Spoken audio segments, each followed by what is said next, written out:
So with the song I Don't Care, I actually heard that song from someone from the label. It was supposed to be on Christina Aguilera's debut album. And the album unfortunately shipped to the stores already too early by the time she had finished that demo. So it wasn't able to make the album. So now everybody knew, oh my gosh, we have this song that was for Christina Aguilera and she just had a #1 hit. And so everybody else wanted to record it.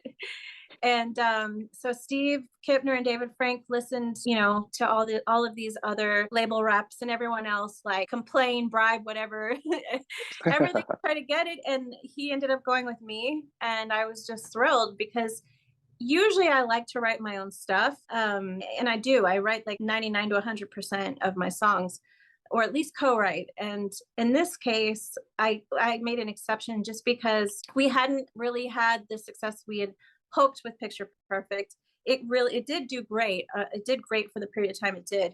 But, I wasn't like the household name as much as they wanted. And I said, okay, well, this will be one of those things. I'll give it a shot. Let's see what we can do with this. And I think these guys are great. And so, yeah, I ended up recording that, and I got to listen to Christina Aguilera's reference song, which may be in my storage somewhere too. I never knew that she recorded it and that there was a reference, but there's a theory going that Steve Kipner and David Frank kept her background vocals, my background vocals, and then put them on Delta Goodrem's version.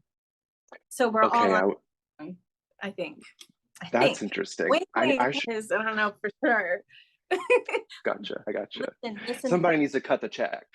Just maybe at least just put the, I don't need to check, but the credits, Angela Vía sang backgrounds, and so did Christina. I remember when Delta's version came out, it was a little bit of an uproar in the Angela Vía online community. We were like, who is this girl taking our girl's song? It was not okay with us. And you don't have to agree with this at all, but her version doesn't compare at all. Anyway, moving along. The Australian people said my version was rubbish because Delta's from Australia, so they're backing their girl, and they're like, Angela Vía is rubbish. I just thought it was hilarious.